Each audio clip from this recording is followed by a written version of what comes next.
როგორ უყურებენ გურულებს კი არა და მთელს საქართველოს ხალხს, ქოცები, როგორ დამამცირებლად, როგორ არაფრად ართულიან ადამიანებს, იმის მოკლე მაგალითი მინდა გითხრათ, ყველა კალანდას ეთნოგრაფიული ცენტრი არის შემოქმედში, სადაც ამ ცენტრში იკრიბებიან მთელი ეს პარლამენტარები, პრეზიდენტად წოდებული ხალხი, პრემიერად წოდებული და ასე შემდეგ და როგორი პირველად ვნახე ახლოდან შარშან ეს და მართლა შოქში ვიყავ, იმიტომ რომ აქამდე მხოლოდ გამეგო და ვნახე ის ჩამოღობილი სივრცეა.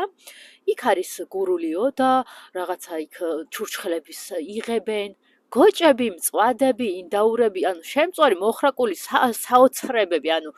ჩიტის რძერო არაკლია, ისეთ სუფრად და გარეთ არის ხალხი,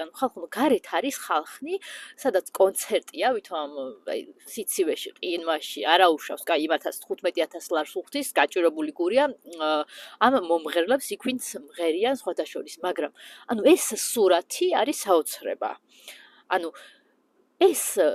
დასუქებული ამ ხალხის ხარჯზე 13 წლის დასუქი ხალხი არიან ერთ ეზოში, იქ ვითო ეთნოგრაფიულად ყველა წელს ვერ ამოხსნეს ეს გურული ტრადიციები და ეცნობიან და ამის შემდეგ ხალხი არის ეზო უყურებენ რა ეზოდან უცქერენ ამ ყველაფერს და ამის შემდეგ ეს რომ ორჩება ეს კონცერტი ცეკვა თამაში მერე მიდიან რესტორანში ეს ჩამოსული სტუმრები და მხვდურები და 100,000 ლარის ამ გურულების გაჭირებული ხალხის ფულით კეიფობენ მერე კიდევ დამატებით. რა თქმა უნდა, ახალი მედიცახა როგორ ჩამორჩებოდა ამ ტრადიციას და ესე მიდის. კი დაიწყო 3-4 თვეა ცეკვა თამაში, ჭამას მამეტი არაფერი და ეხაც იგივე ხდება მოკლედ რა.